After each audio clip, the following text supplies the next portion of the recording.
WF representing Palace, so let's tell you about Palace. Rolling straight to the ceiling, crowns and crystals, top like journeys, dishing out malice. Hold up, South London's grandest, far from bandits. Anything earned for a goal of elevation, just passing the team over here might finish out bright future, we can't vanish. SE25 any day, that's SELHURST. Rev up the engines, no more reverse reactions, fan cams, bands on stream. Share up the team, support the dream team when eagles fly, make noise and scheme. Dare to dream or dream to dare, taking a step to become supreme.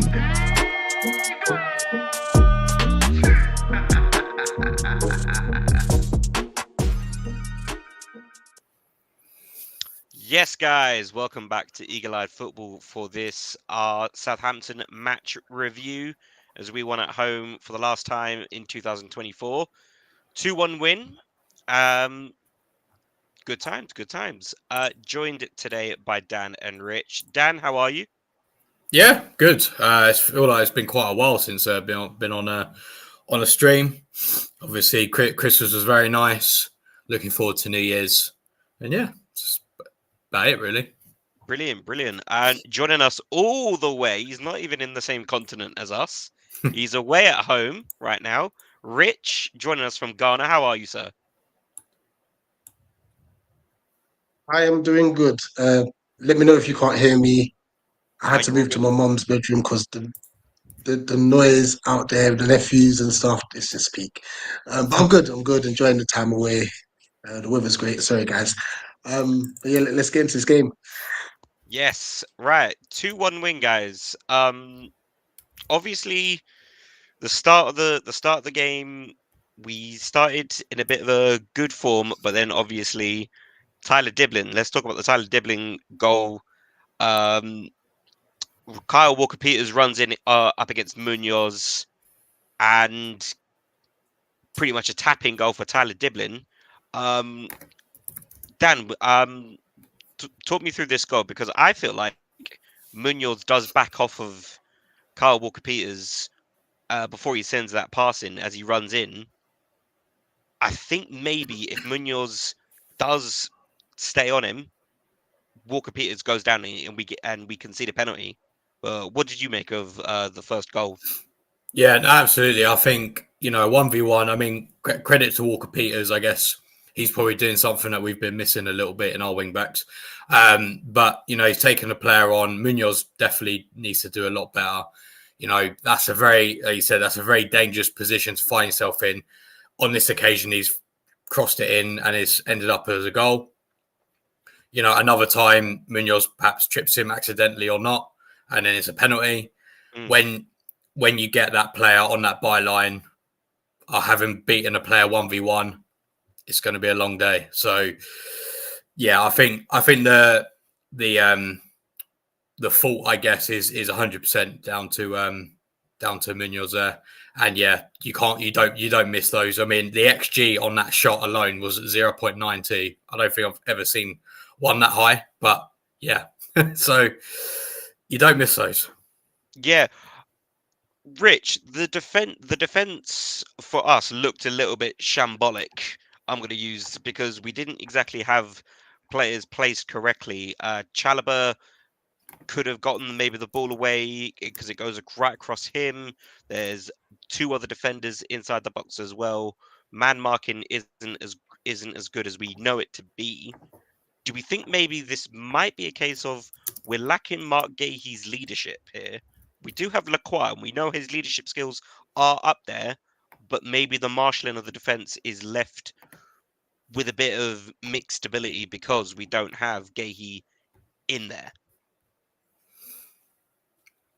No, in all honesty, I keep saying this. Whenever a goal's conceded, there's a mistake in there somewhere.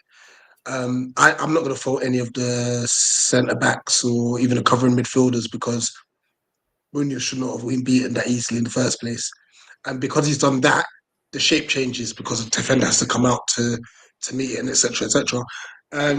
Obviously, there was a bit of ball watching, which was a disappointment. But just quickly back on the Munoz situation, I don't think at the initial stage he did anything wrong.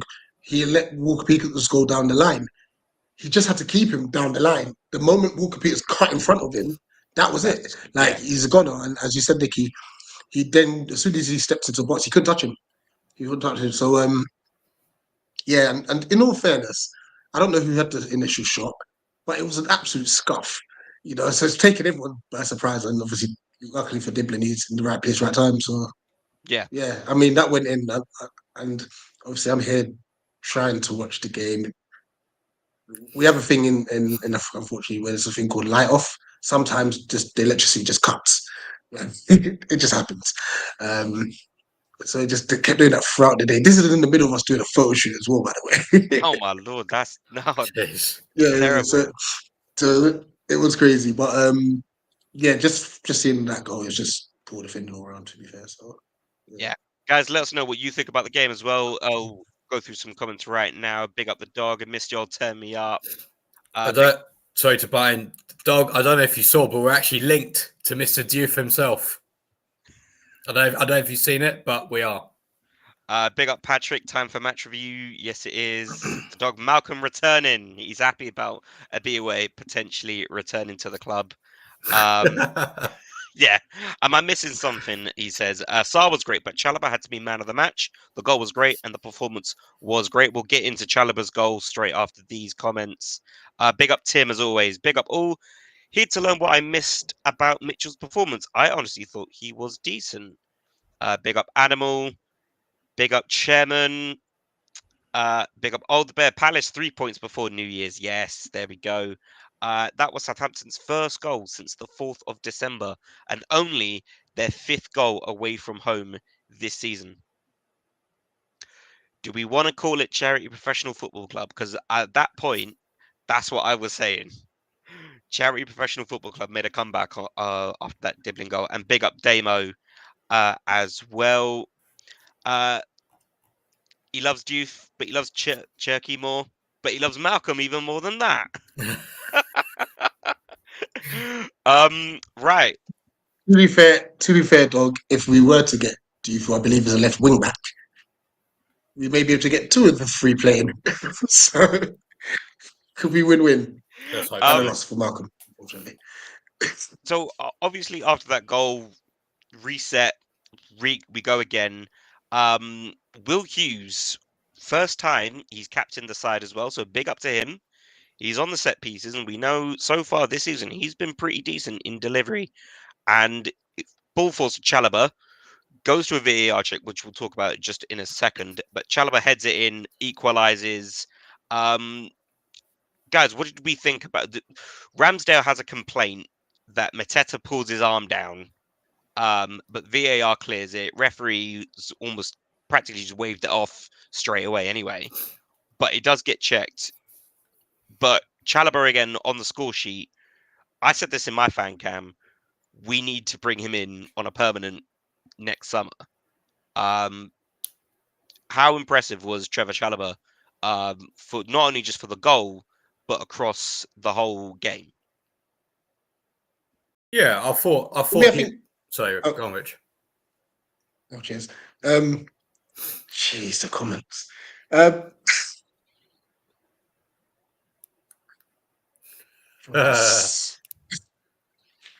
I think he's been pretty decent for us like the last month or so,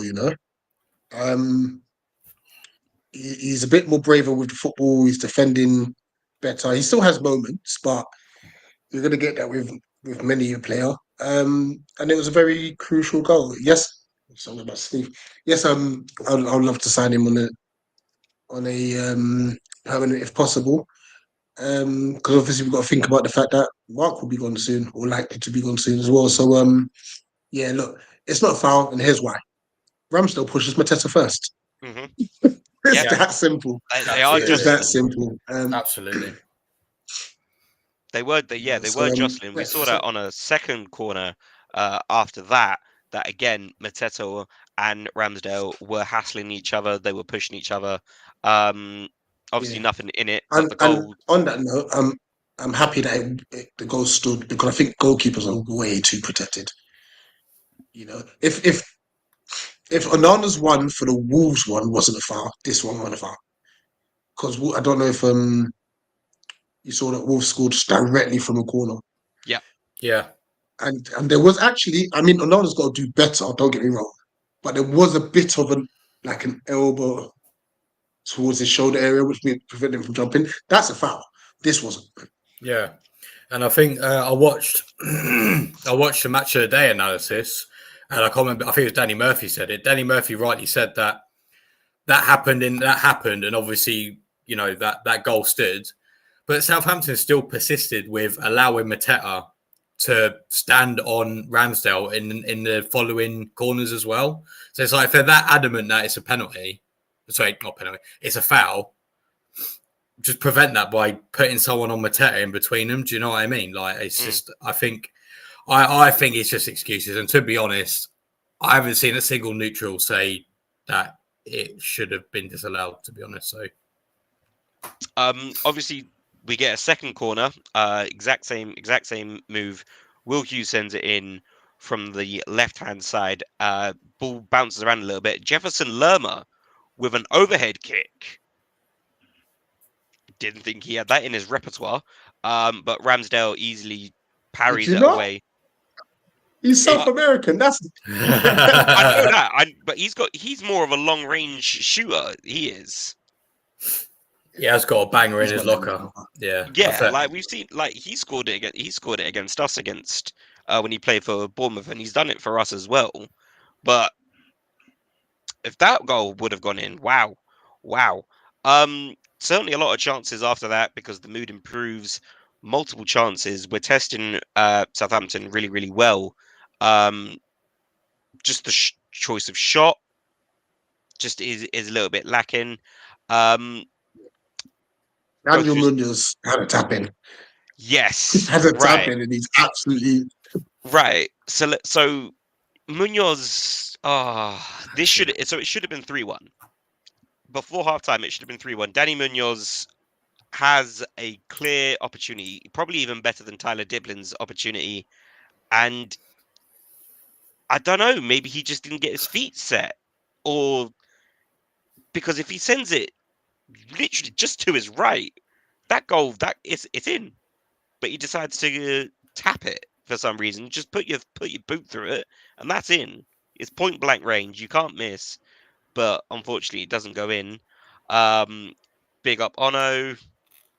The dog pretty critical of Mitchell. Really negative on the ball. Not poor. And very poor. Animal says not a foul for me on Ramsdale. Mateta put one arm up. 2 hands on Mateta from Ramsdale. Not enough. A lot of people agreeing as that. Rich is still in Ghana. He is.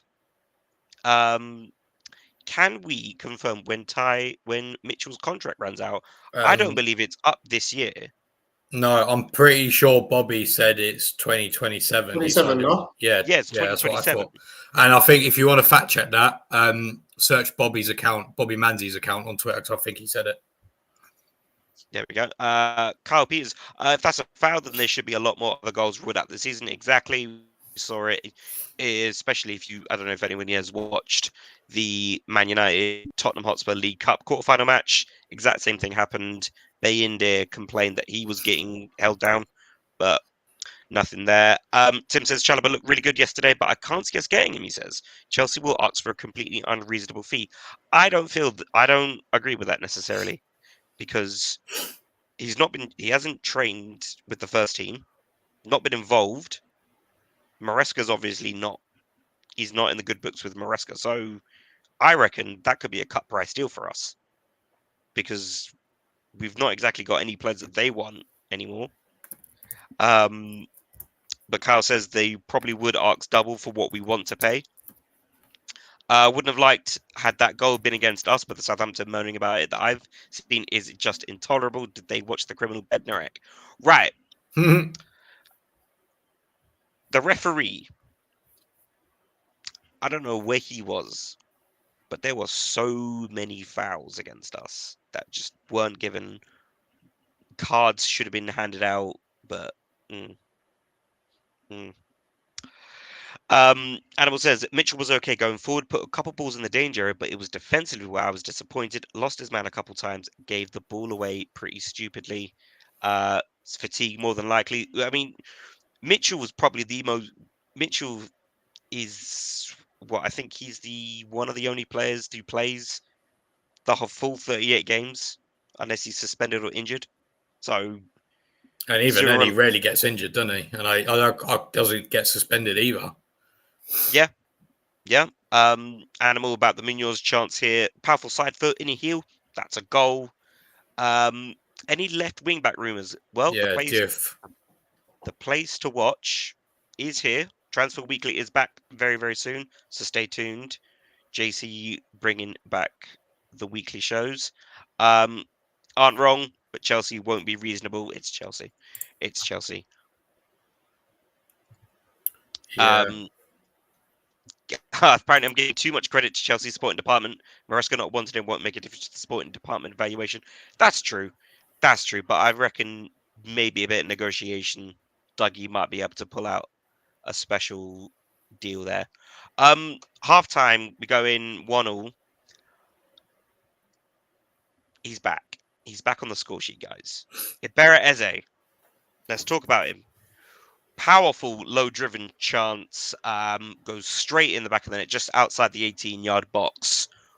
Cracking strike. Absolutely needed for him. Talk to me about Eze, guys. Do we feel like this is the goal that he needed to launch to get back the form that we know he can get into?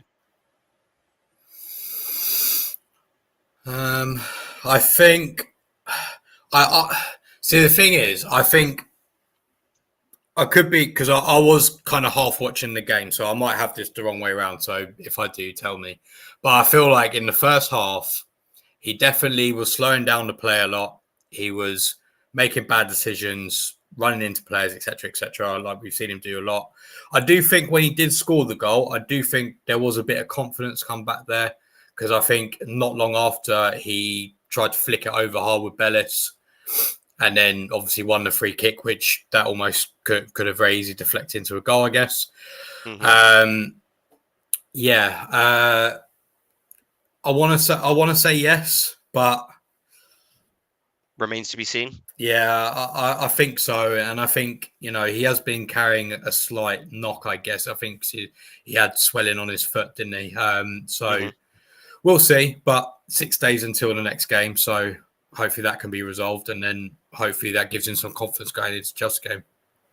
Yeah. I mean, obviously, next two games are at home to Chelsea and Stockport, respectively. So plenty of chances for him to remain on the score sheet and do something. Animal, you literally just read my mind. Exactly what I was going to say. Exactly where you want Eze to be. Edge of the box without time to think about it too much. This is where we've always said Eze tries to do too much. And Rich, you and I have had this discussion so many times. Eze tries to do too much, thinks about things, overthinks, and then ends up losing the ball, which is pretty much the main point of why we've been so critical about him this season. Do you feel like this could be the page turner for Eze going into 2025? Let me just shut the door. You can hear the kids going mad. They're playing Wii Sports. Love it. Oh dear. Oh, I said I'll come back and answer in a second. He'll come back. He'll come back. Right. We'll go through some comments in the meantime. Then Tim says if Chala becomes available for around 20 million, you pay it immediately. But I don't believe we can get that. Kyle says I thought Eze was more aggressive as the game went on. Decision making still wasn't there, but at least he's going forward more. This is it. As Dan said in the first half, just lacking that killer edge. This time in the second half, he definitely found it. He was in the game a lot more. And we'll get through some more comments in a meantime. Rich is still a little bit busy. Tim says Ebbs made some decent runs into space after the goal, which was nice to see. His rinsing of Harwood Bellis at the edge of the box to win the free kick was fantastic. And Animal says what frustrates me about Eze is floating around in front of his man on the ball. He doesn't get stuck in on the press like we see from Kamada. He's a bit precious. I kind of, yeah, I see it. I see it. Oh, the vet, almost 2025, and Wii Sports still going strong. Right, Rich, is So this the you want. turning point for Ebbs for 2025? You would like to think so, or hope so. Hope so. I would say. I think the turning point for Ebbs in 2025 is us potentially signing another inside 10 who just has a bit of creativity.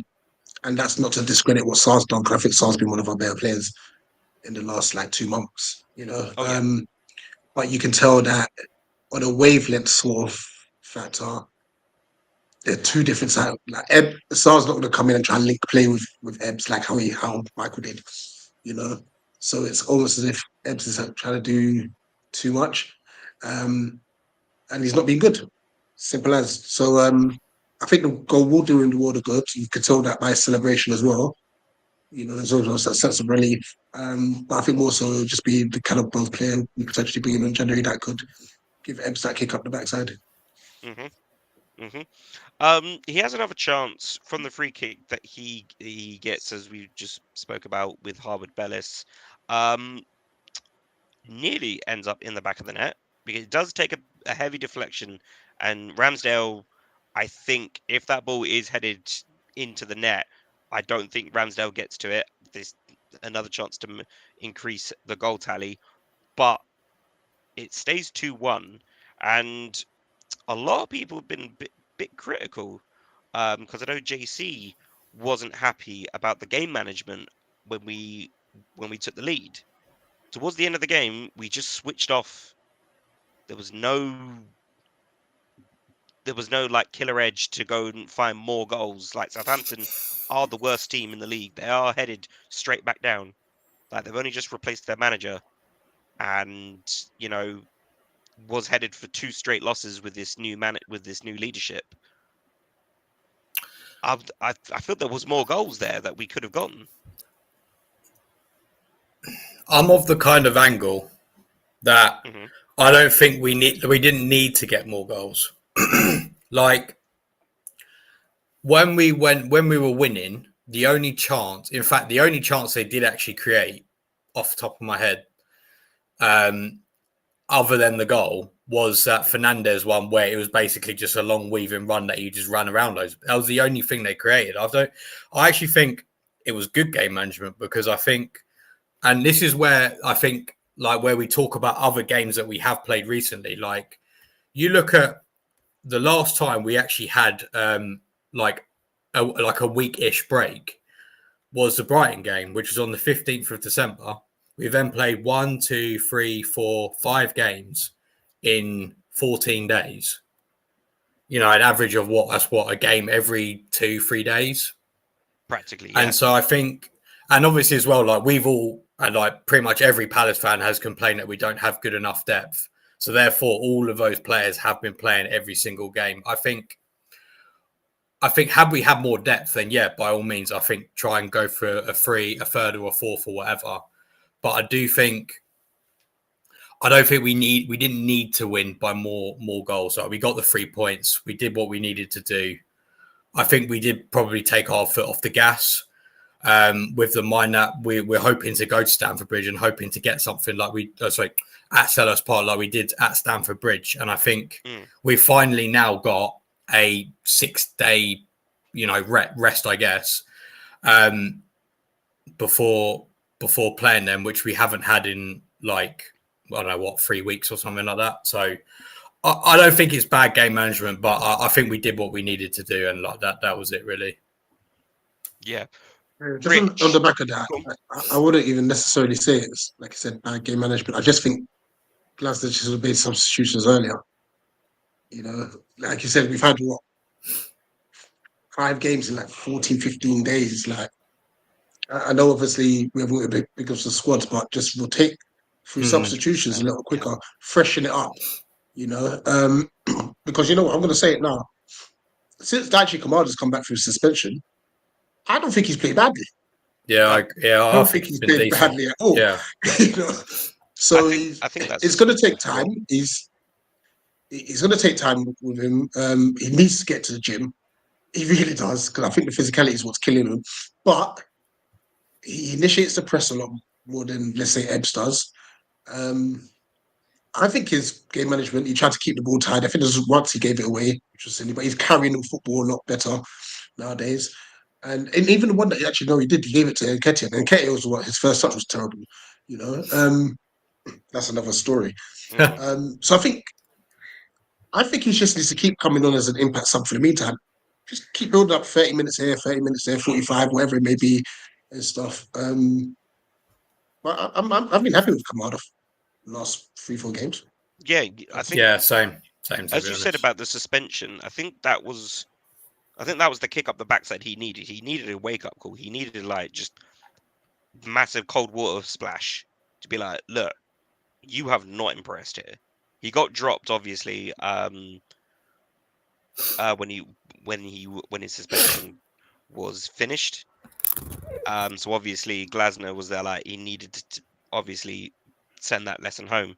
But Rich, you sent me our recent form. So up from our game against Spurs, we won 1-0. Up until now, we just got our 2-1 win against Southampton.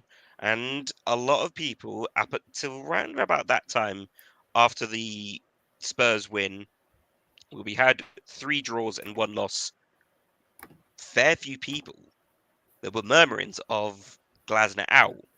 Now, 1-0 win against Spurs, 2-2 draw at Molineux against Wolves, our 2-0 loss at home to Fulham, and then 2 draws against Aston Villa and Newcastle, respectively, before the Ipswich win at Portman Road, our 2-2 draw against Man City, and then our Christmas present, beating Brighton 3-1. So good. So good. Obviously, then we have our back-to-back games against Arsenal in the league and the League Cup, respectively. The league, the less said about that goal, that game, the better. 0-0 draw against Bournemouth on Boxing Day, and then obviously our 2-1 win yesterday. Do we feel the criticism was pretty unfair? I think we can all pretty much agree on. What do you guys think?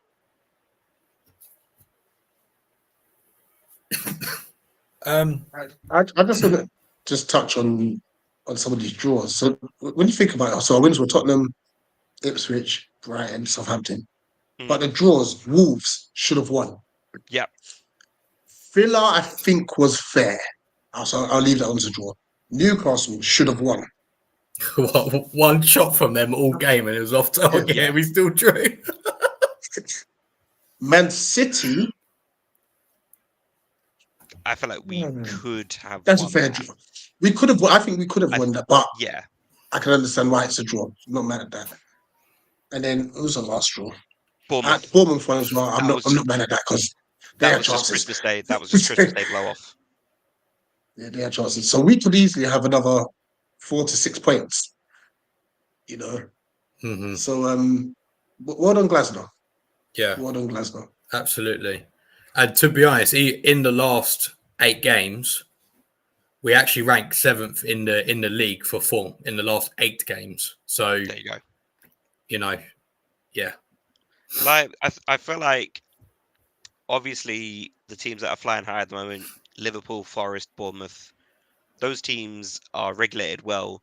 But then I think a lot of people aren't realizing Glasner has this team week in, week out. Like we played so many games with pretty much maximum 2-3 changes across the month of December. There weren't a lot of changes made unless it was made for injury. Obviously, Ebbs, Wharton, other players being suspended. Munoz missing out on the back-to-back Arsenal games. If someone had offered me, someone gave me those string results blank and said, "Oh, these would be your results," I'm not going to be too disappointed. So, you know how crazy it is? Tottenham was our first win. Yeah. Yeah. So, including that Tottenham game to now, we've accumulated 17 points, which means we only had 3 points before we beat Tottenham. 17 points, guys. Considering how much we struggled, and that 17 points in 1, 2, 3, 4, 5, 6, 7, 8, 9, 10 in the last 11 games.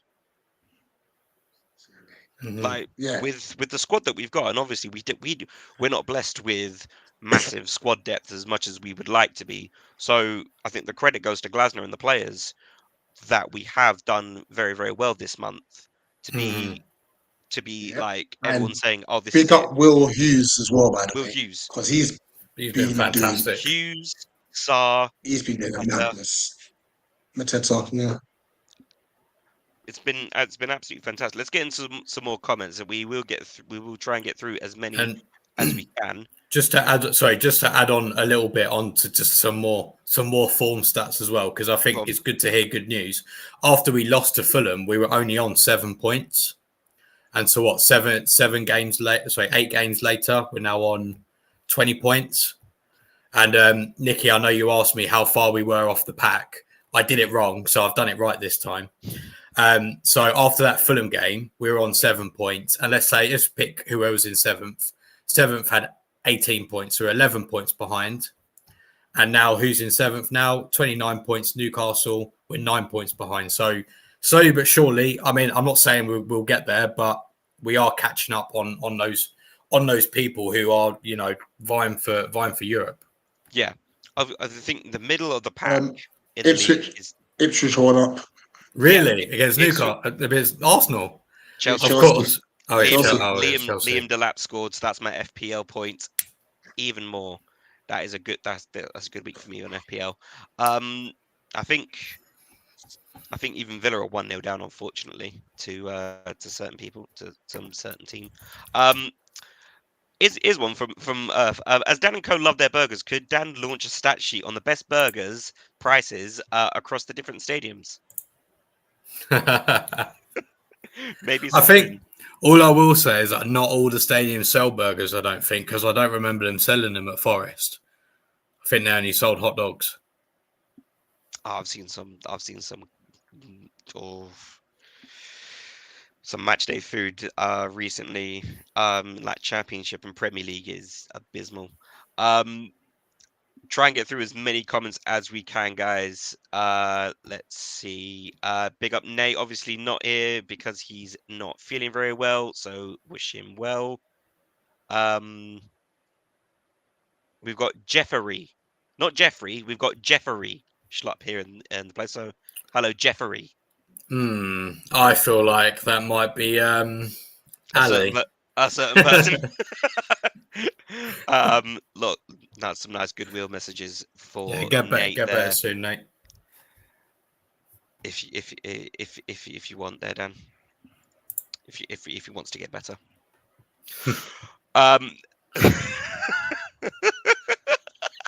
Damn. He knows I love him. Last 11, 4 wins, 5 draws, 2 losses. Nate says Will Hughes was his player of the month. I certainly think it's going to be close between him and Saar. Those two, Yeah. I think, would definitely be. I was going to say that. Those two are fighting for player of the season. Newcastle. Actually, sorry. Let me add. Let me add Dean Henderson to that as well. Yeah, Hendo. Actually, Yeah, yeah. especially. I think he's been brilliant. Sorry, I've literally just seen Newcastle just taking the lead against Man United, which is good news for us. Alfred with 10 points off of 6th. There we go. I didn't have enough money to put Isak in my FPL. He scored. Oh, is it? Oh, nice. I'll put him in. I got rid of Haaland, so and I've put him in. So now. did I. I got rid of Haaland and I put Isak in. That's fine. Alf says, Unfortunately, I land back on Monday of Sunday the 5th, and I've got to be back at work on Monday the 6th. So yeah. Nate's just fired straight away back. Yep, Fairs. That's what I expected him. Good one. Hold on, reveal it. What, the hairline? I'm good. You Thanks. I'm good. should buy one of those sprays, Nicky. Oh hell no! I saw something. I saw something horrible a few days ago. Let's see if I can find it and send it to you, look, because it is hilarious. Right. Oh dear. ratings? Right. Player ratings, I They don't. guess. Yeah, they were open lines. Oh wow, that's a bit. That's not looking good. You zoomed in quite a bit. Yeah, I don't know how. I do not know how I've done that. I can't see that, Nicky. Can you zoom in a bit more, mate?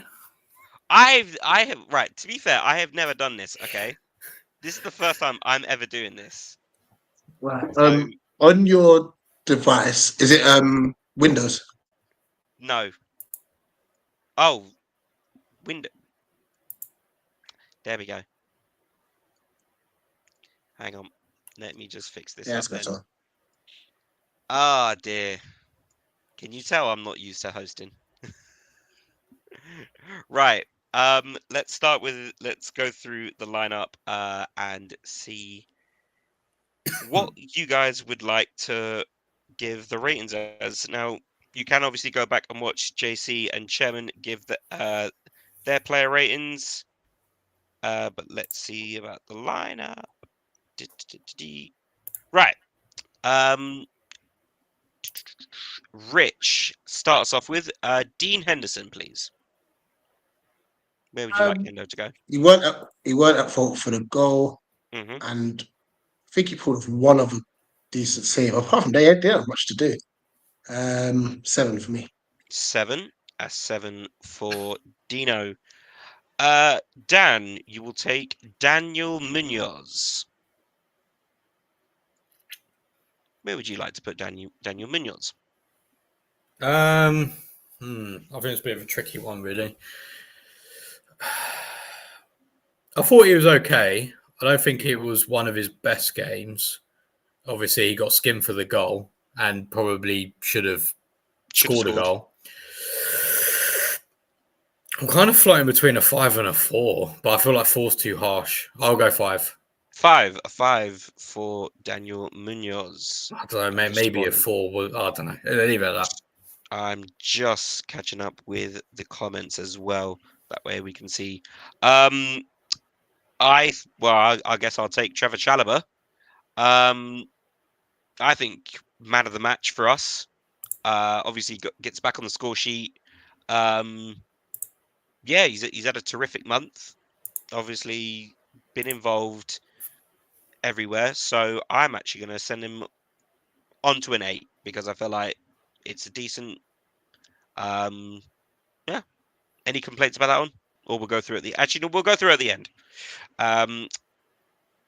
Rich, back to you. Maxence Lacroix, please.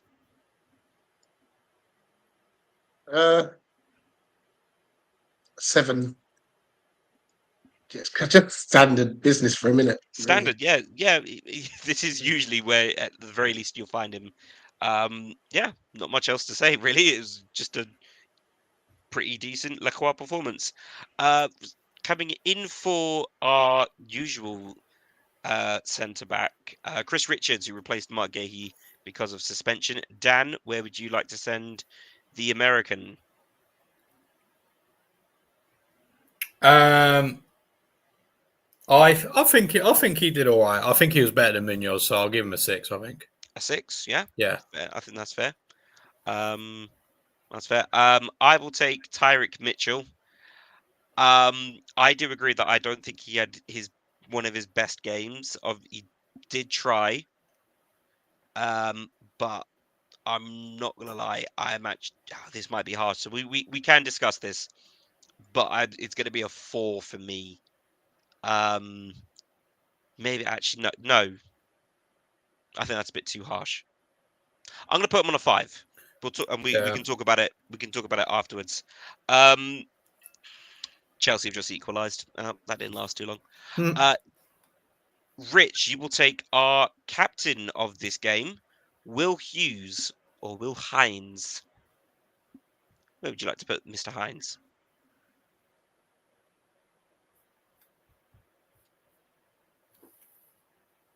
Give him an 8, to be honest. Even though he's not man of the match, he's not too far off it. And to be able to still pull off decent performances whilst being knackered, Mm-hmm. Fair play to him. Yeah, So, and yeah, do you know what? really. He's starting to be like Lacroix. Like he's usually up here. His performances this month, honestly, are absolutely spot on. Like it's just it needs to be studied how his resurrection has come across. Dan, back to you with Jefferson Lerma.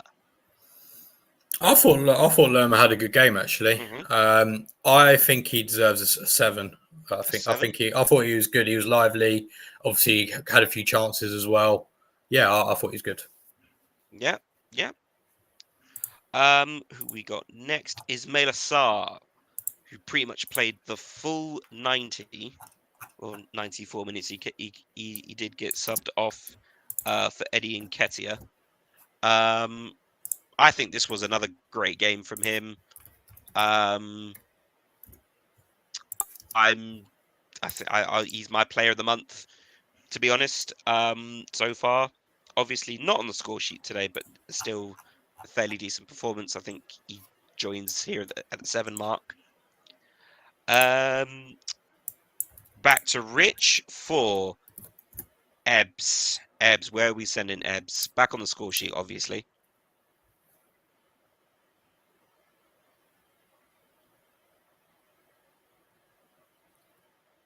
First half, he was like a 5. Mm. For patches of the second half, he was an 8. So middle ground, we're talking 6s and Gonna 7s. give him a 7 because he got a winner. He did, yeah. Nearly did get a second off that free kick as well. Dan.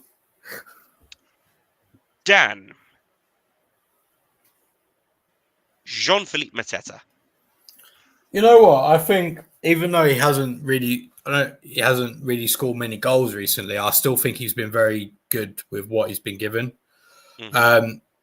I think he's also probably a 7. I wouldn't say the same level as like Hughes or Chala, but definitely a good game. I thought really. Okay then. Oh, Chelsea's goal has just been ruled out. Hey. It remains 1-0 to Ipswich. Right, so yeah, late subs. So our first 2 subs didn't come on until the 86th minute, that being Daichi Kamada and Czech Decore, who replaced Will Hughes and Ebbs. Yeah, it's weird seeing Czech come on as an impact sub for me. I'm so used to seeing him in the starting lineup, but so far, Will Hughes and Lerma have been leading the line. I don't think it's not enough to see what we know what Decore can do. Now, I will defer to discussion, but I feel like because of these late subs, we can't really say a lot. So I will put Decore provisionally at 5, and then we can talk about it afterwards. Yeah. Although Daichi no. Kamada himself, as a sub, he's given himself a 9. There we go. So Daichi Kamada himself has said he is actually at a 9. Rich, do you agree with that? You have the deciding mark on Mr. Daichi Kamada. A 9 for Kamada? Yeah. Oh, Animal, I don't think we can put that comment on the screen.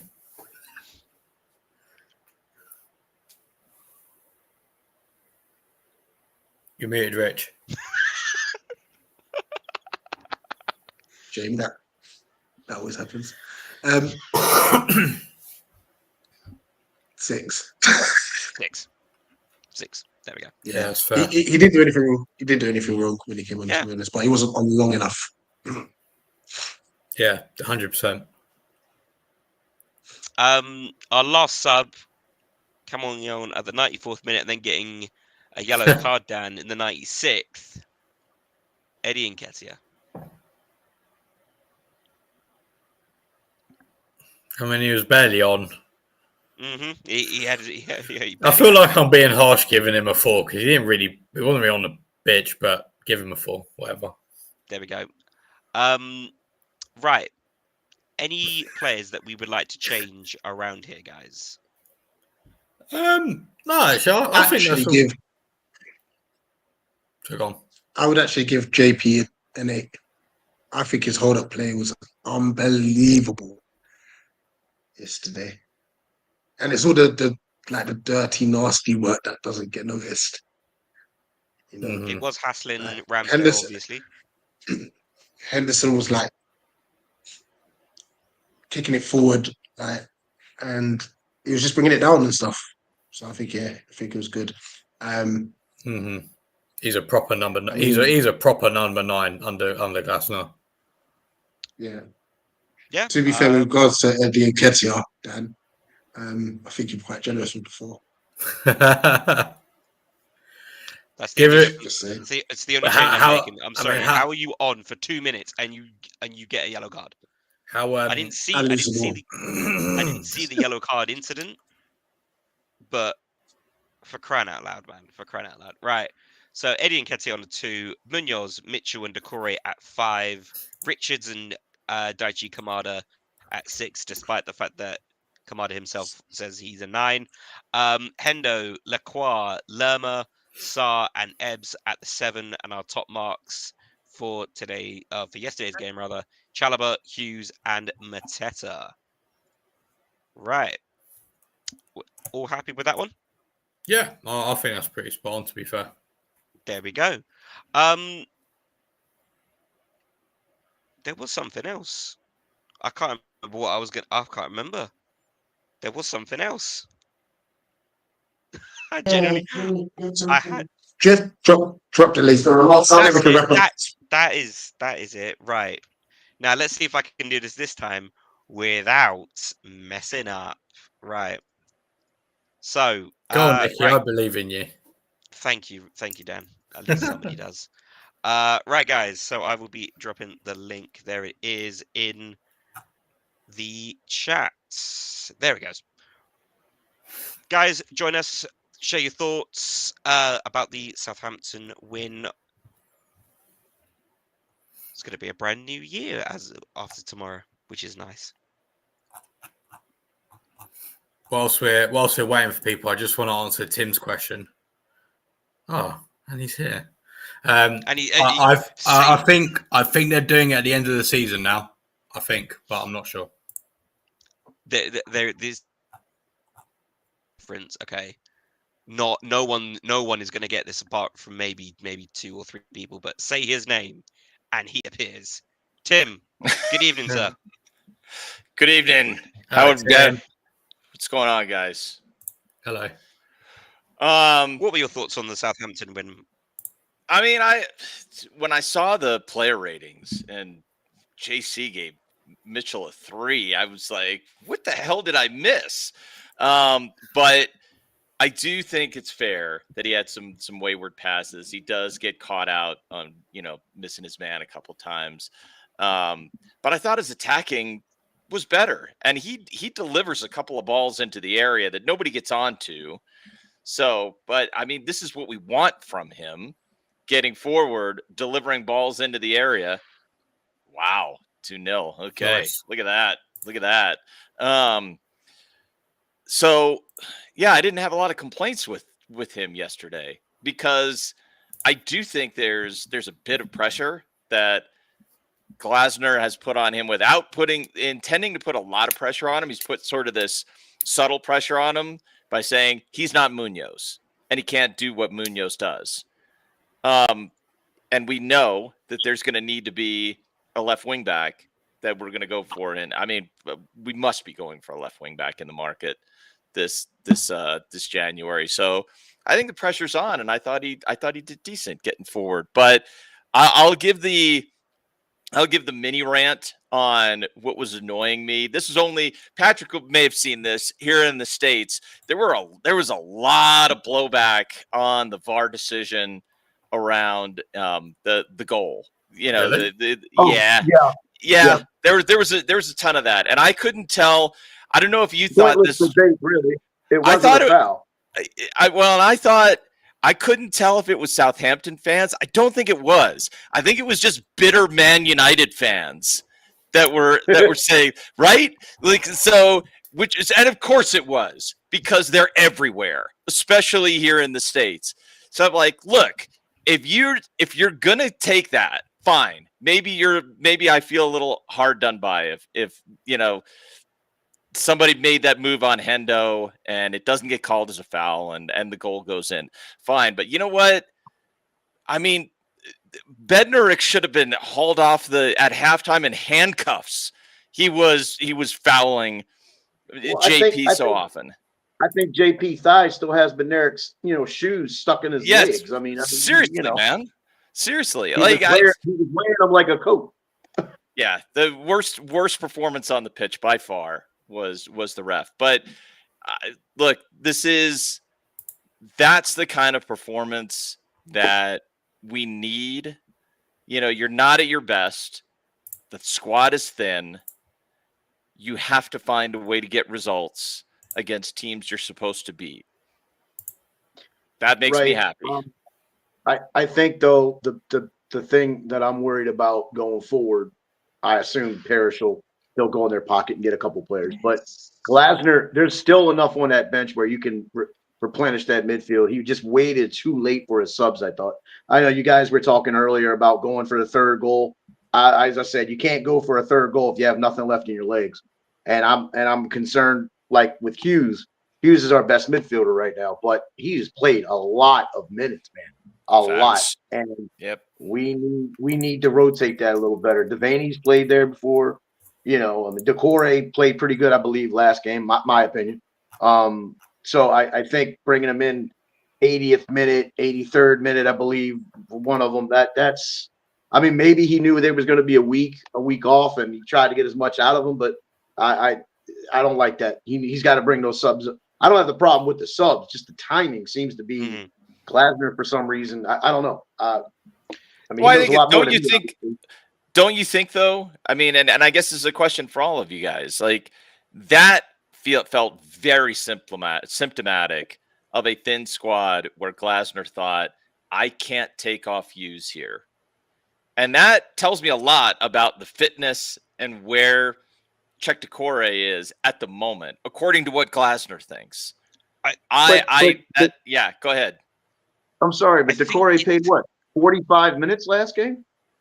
35, 40 minutes? I get it, so he can certainly come on and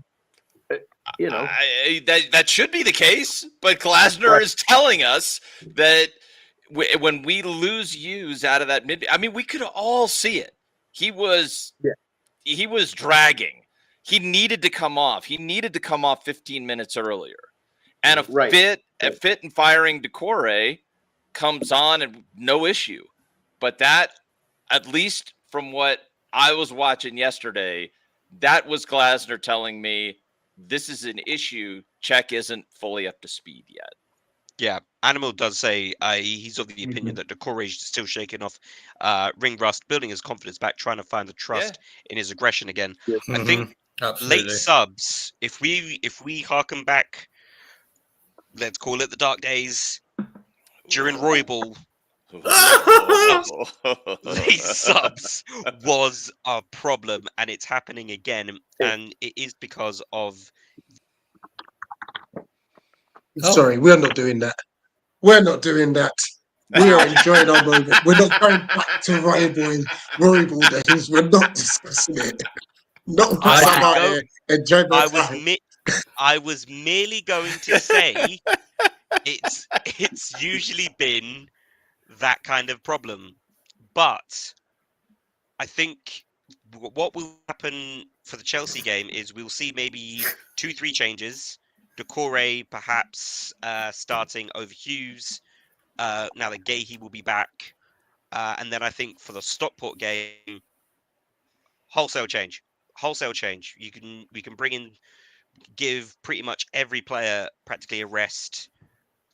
Bring in some youth. I'm gonna chuck in a thought here. For the Stockport game, we start Diouf,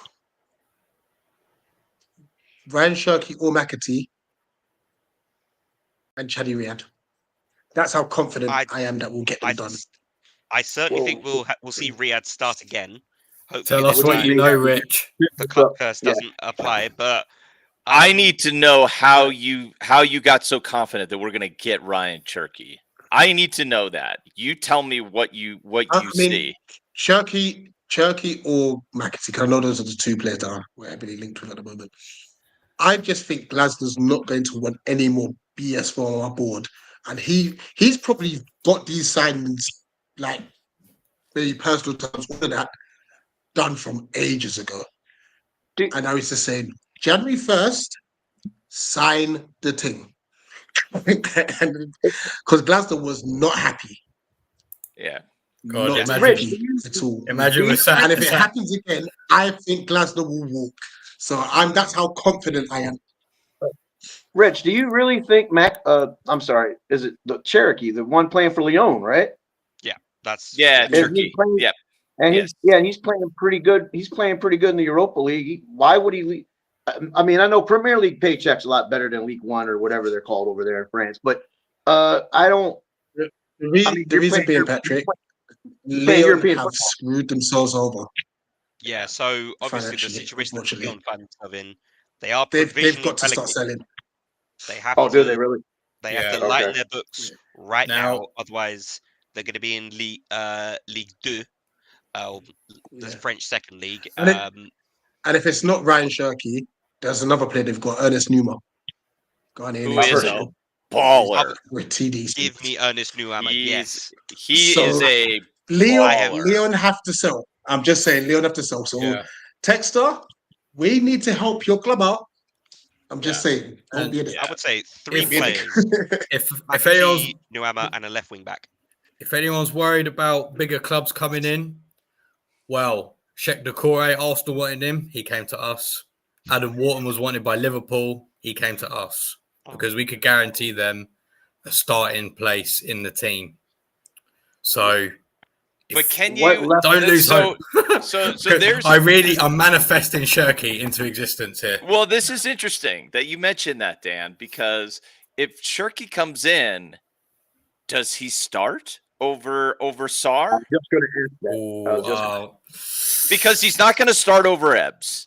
He's not going to start over Ebbs. So he would have to start over Sarr, in which case. Go ahead. Hold on a minute. Why wouldn't he start over? So Ebbs? become Munoz's backup. What? Why wouldn't he start over Ebbs? Well, you're talking about practical. You're talking That's a about good practical now. Like you No, and I I, mean- you and I can agree that Ebbs's Yeah. form is such that he should have a shot to start in front Come of on, Ebbs, Villa. and Glasner might get to that bit point, later, man. but not right away. I mean, it would take a lot for Ebbs to lose his place. I don't see him benching Sarr. Not the way he's playing. I don't either. I don't either. That'd be quick. To be fair, what I will say feel about like this will Cherky, happen. Cherky is, when I did a thread on him, he's like one of the most two-footed players I've seen probably since Santi Cazorla. Like, he could play in both of those positions. I think Sarr is good, but then, I think there's a role for everyone. At the end of the day, it's like, if we're perhaps struggling to break a team down, or maybe it's a case of we play Sarr when we play a team who's got a really high line and we need that pace and so on and so forth. And to be honest, just having him would just kick both will kick Eze a bit up the arse a little bit. You would have to hope so, right? Yeah. So I think, Yeah. Well, that's been Ebbs' whole Crystal Palace career. It's always hit or miss, hot and cold. And I call him. I usually call him the shadow from for himself, or Robin, because he's not consistent. And that's when he had Michael Elise. Now he's just having a poor year. I understand people are saying, well, a little bit hurt, no confidence, and blah blah blah. He just comes back off injury and plays. I mean, I'm happy that he scored the goal. Don't get me wrong, it was a great shot, but I don't. That's the wrong message to me. If you bring in Cherokee and he starts over Sarr, who is a player's, what is it? The type of man you have to manage him because he's a confidence player, but yet you're going to keep a guy that has no confidence right now, and Ebbs, who's not performing well. That wouldn't be good. I don't think. That's just me. There is another. I've got to shoot. You can Go, in a bit, Rich. In a bit. Take care, man. Guys, good seeing you. See you later, mate. Palace, guys. See you later. Happy New Year, See you Rich. later. Happy New Year. This Happy New Year, guys. is the Happy New question, Year. guys. What will happen with Kamada? Obviously, squad depth will be increased, but then we've got a lot of players who will be demanding, who are going to be obviously negotiating their terms. How many players? Someone's going to have to fall out.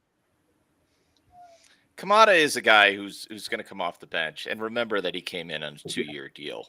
You know, I mean, Kamada did not come in here on the thinking that he came in for a long-term arrangement. He will be down to his last 12 months as of June 30th. So we'll see. We're under no pressure to. I think Glasner's under no pressure or no illusions that he's got to be playing a significant amount of time. I don't see that, but it would be. Let me ask this one of you, Dan, just super quickly on Cherky. So let's say I agree with Chairman. I think it's $30 million deal, roughly in there. If let's say we were willing to do it, and we were willing to offer him playing time, it feels to me like you're going to have to change shape, and you might have to go to 4-2-3-1 and play somebody right behind the striker. Tim, do you see Glasner doing that? That's what I'm asking Dan. I don't know if he would do that. I don't think because right. This is my theory for this season, and partially why Ebbs hasn't been as effective, although he has been crap. I will say that. I think Ebbs is kind of being asked to play a little bit deeper because Glasner knows that he attracts players, and so therefore that provides space for Sarr on the other side to exploit in behind. That's my theory. If we were to bring in, say Ryan Cherky, and let's say he does take Sarr's place, I think it would be a situation that we'll be playing like we were the end of last season, because the way we're playing this season is definitely not the way we were playing last season. So I think we would see more, what we saw kind of last season with more of a balanced front three, both Ebbs and whoever, and Cherky, for example, playing off Mateta and so on and so forth. That said, still would need a left wing back in my opinion. But yeah, I think actually this is something I've been saying on Twitter, but I think this is a big thing that I've been impressed by Glasser this season, is that he's been given a hot steaming pile of you know what, and he's looked at the pros and cons of the team. Okay, Ebbs isn't playing well, but at least he attracts players towards him. So then when we do play a ball up to Mateta, then perhaps he's then playing off Sarr, which gives him a bit more space. And I think Glaston's kind of recognised that, and he has adapted to how we play. And I think if we did bring in someone like Cherky, he would just readapt again, probably to a system that he actually prefers playing. Welcome. Talk to us about the game, mate. What do you think about the game? What do you thought about the questions brought up so far? The game, I'm happy that we won. I mean, the goal. You know when you like try to think about what you say, it just doesn't come up yet. So. You're preaching to the choir, mate. Preaching to the choir. Oh, I'm sorry. That's all right. That's all right. That's all right. Obviously, guys, we've got two good home games coming up. Chances, we have certainly got chances for both games. Chelsea at home next weekend in the new year. What do we think? What are we feeling for that? Are we confident for this? You seen our record? That's what I was gonna say. Like, we've gotten 1 point off them in 14 games. Yeah, I know. And this season, they actually look all right. Do you know what I mean? Like, they're still losing. I mean, they are losing to Ipswich right now. So, I mean, you should qualify that, Dan. They look all right, but they are woefully inconsistent. They are all over the place. Like, they are either murderous or they are just a disaster. They don't have a good back four. They have a terrible back. Yeah, they have a terrible back line. They have a lethal front line, and I think I mean, if it were, I'll be curious how this plays out on Tact Eagle, but they have a really potentially very strong midfield, and they could cause us a lot of problems. It depends on how good Caicedo's playing. It depends on how good Enzo is playing and how well we match up in that midfield. If they are absolutely bossing that midfield, that could be a really bad watch for me. Yeah. I won't. I'm not gonna lie. The other issue, obviously, will be that we will be without another centre back next weekend. Trevor Chalobah will be ineligible for next weekend because obviously he can't play against his parent club. So obviously we will see. Welcome, JC. Hey, JC. We'll obviously see Richards play again. Do we feel like he might shift to the right hand side of the centre back role, or do we feel like it might just be keep the status quo, keep him on the left hand side? Gahey can move in and around, and we can shift Lacroix and Gahey around. That's what I would do. I wouldn't move Richards out of that spot. He plays a lot better on that side. That's what I was Gahey and gonna Lacroix are much more adaptable.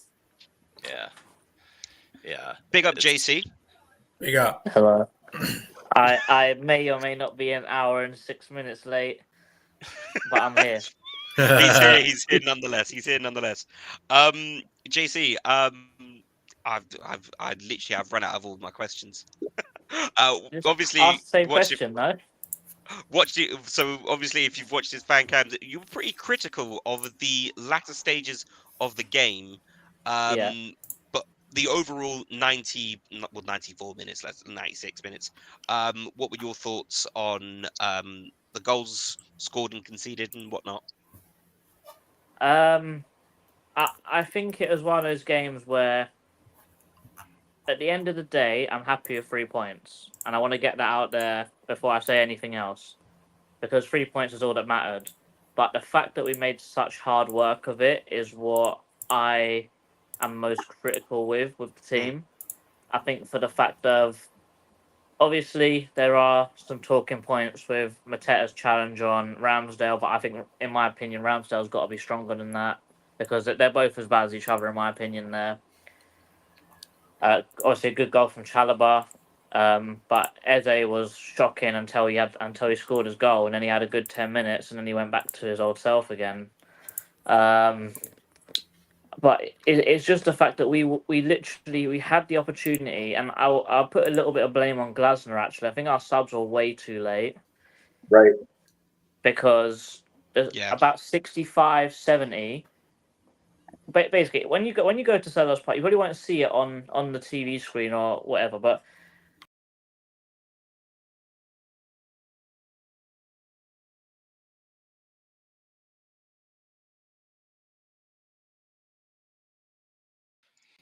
I have no clue where from that. Hang on.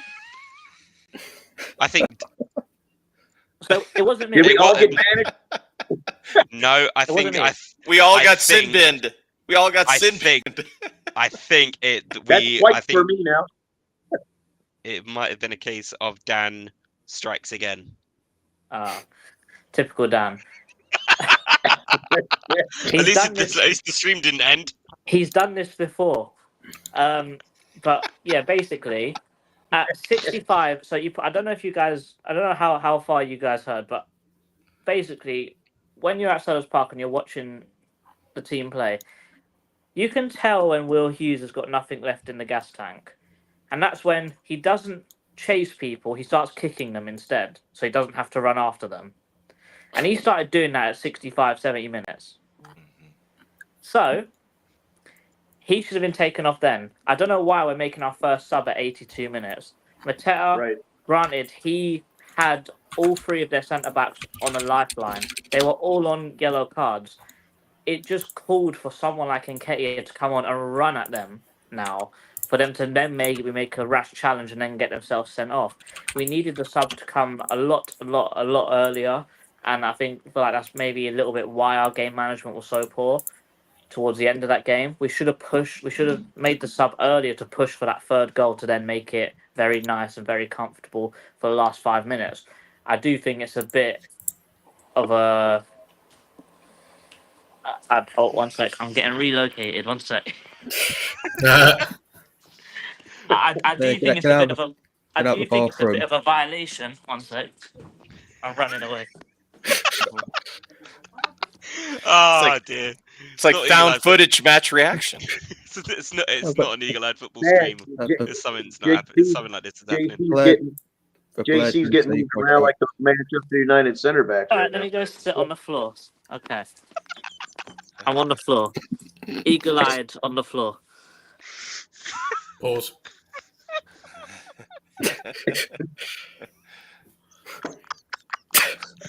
We should have pushed for the third goal earlier to make it easier for ourselves.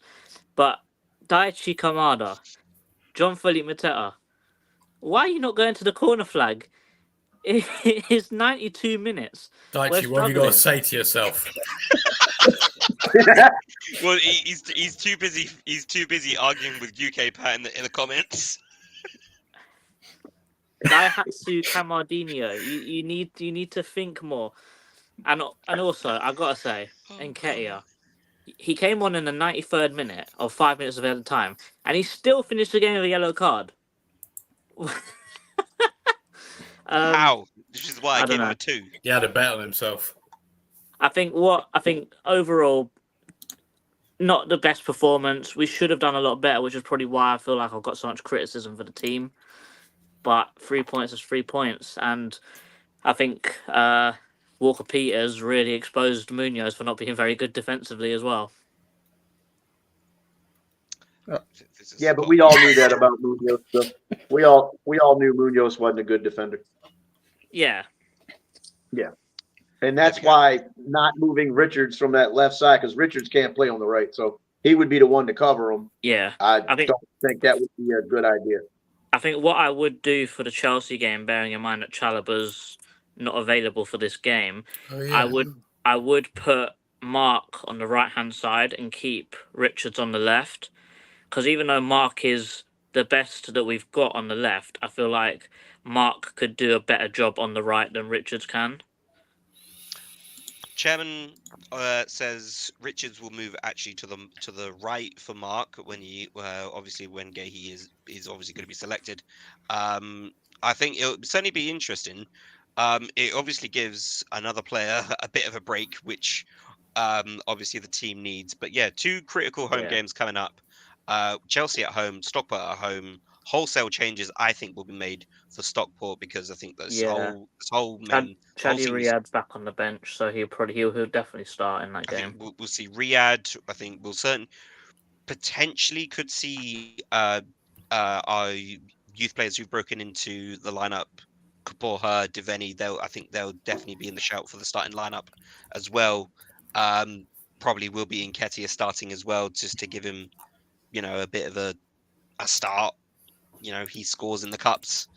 But yeah, I think certainly we've turned a corner.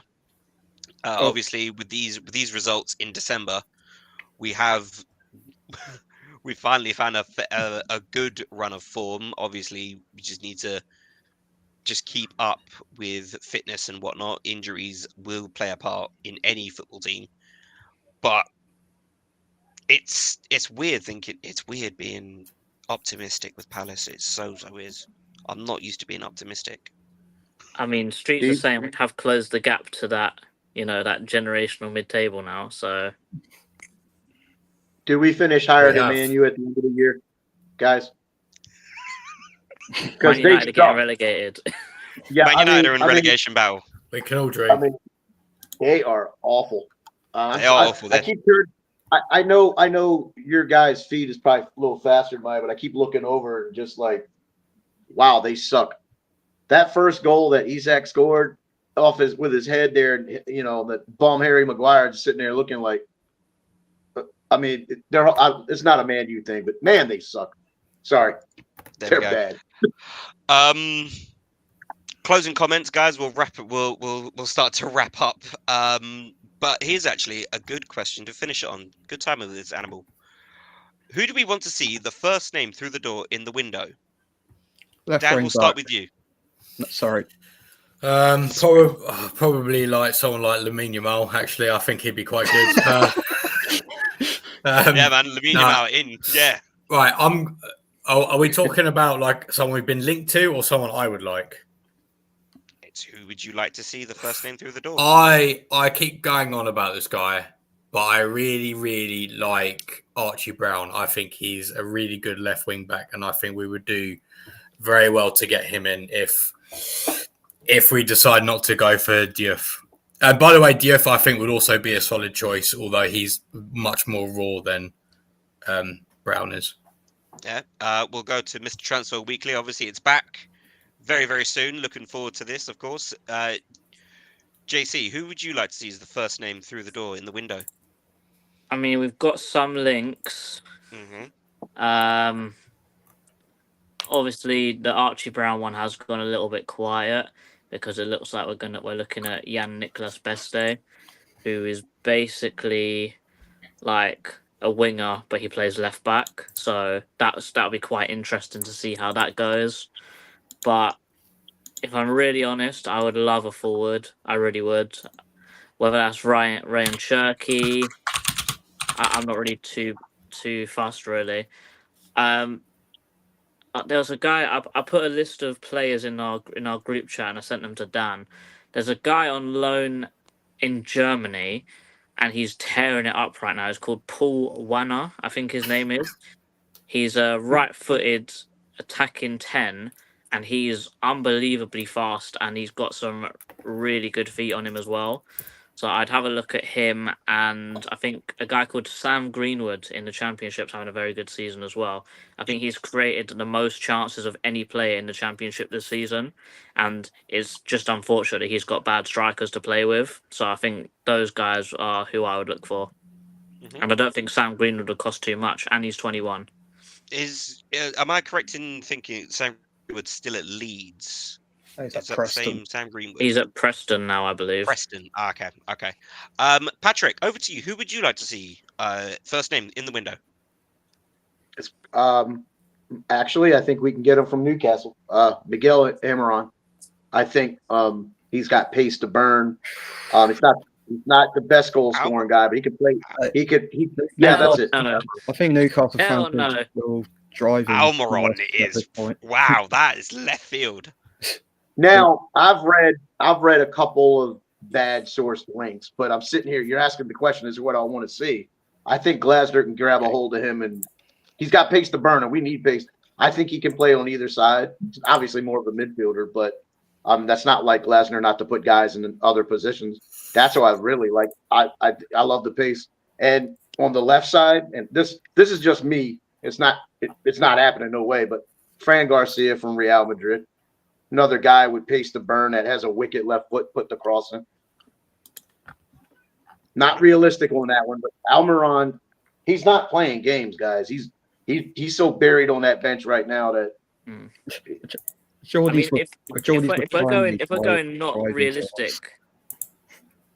going not realistic at all, I'm going Johan Bakayoko. He ain't coming to Palace, but he'd be so sick. He would be, yeah. Tim, who would you like to see? I got two. I want us if the price is real, £12 million. I want that deal for Romain Essa done. I want it done right now, and I don't care about the loan back deal. £12 million. That's a steal. If you can get him on £12 million, because I've watched him at Millwall, and he looks frustrated. He looks like he knows he's got more to give, and he's not able to do it in that squad. So I think he's itching for the move. Do it. I think there's something there. I'm also pretty intrigued by, just to throw in a different name, I'm very intrigued by these links with Ben Doak, who I like. Good player. Ben Doak, in the Championship now on loan from Liverpool, interesting player. I am very, but only on a permanent. Like, if the price is right and we can get him on a permanent and we could take him off of his loan deal, I'm interested in that. If it's a loan deal, then I would rather just focus on trying to get like a McAtee or a Cherky or somebody like that. But if you have a pretty reasonable price deal, I think Doak is one to at least consider. There we go. Over to you. Who would you like to see through the door in the window? Any left wing back, because Mitchell needs a break, and McAtee and Cherky so he can play against Stockport in a couple of weeks, as Rich said. There we go. For me, I'm going to go Ernest Nuama. I think he is a baller. I think he could do really, really well. It does give us another Ghanaian, which means we can get rid of a certain Ghanaian who has been at this club for far too long. Just saying. That's the guy from Leon, right? Yeah, he's currently at Leon. He's involved in the system. Yeah. Involved in the system because he was at Molenbeek as well. So yeah, I think if we're gonna get one last good thing out of this Eagle Football Holdings, whatever you want to call it, might as well just go try and get a player. There's Cherky or Nuama. Leon need to get rid of players. There's one of those two available. I'm gonna be honest, Nikki. For me, if it's I don't see much difference between. This is probably naive on my part. Even though Cherky is 2-footed, Nuama's left foot is freaking unbelievable. That dude can finish. So I'd be happy. And he can run. I would take either one of those easy. You get Nuama on a cut rate deal. Just forget about Cherky. Take that guy. There we go. We need the pace. We definitely need the pace. You know who I want? I want Carl Walker-Peters. I take him. I take a price to grasp me out of Southampton's hands, but I'll take him. Right then. Well, that pretty much wraps us all up, guys. Thank you very much for everyone who's joined in, obviously in the comments, everyone who's joined us here today. JC was a little bit late, but he's made it Only an hour. the end. Coming up, obviously tomorrow is New Year's Eve, guys. So from all of us here at Eagle Eye Football, we hope you had a lovely Christmas. We hope you have a wonderful start to 2025. Content does not stop on the channel. New year, it's a new window, which means Transfer Weekly is back. So stay tuned to the channel for that. Of course, with that also comes our transfer shorts as well. So obviously we'll all be chipping in here and there. So stay tuned. We'll keep you up to date with all the Palace news, all the links with players, ins and outs and whatnot. And then obviously next week we'll have Tact Eagle for Chelsea, match preview, match review, fan cams, the whole 9 yards. You forgot one thing for tomorrow. What's that for tomorrow? Forgot because it is New Year's Eve. Tomorrow, guys, best bits of the year. Looking forward to that. We've all made our little submissions for that. So the editing is all done by the great editors of our channel here with JC and Ree. I'm looking forward to that. It's a shame I'm going to be at work when it premieres, so I'm gonna have to react from work. But anyway, guys, up the Palace as always. Take care of yourselves. Eagles. I did that wrong, didn't I? Eagles.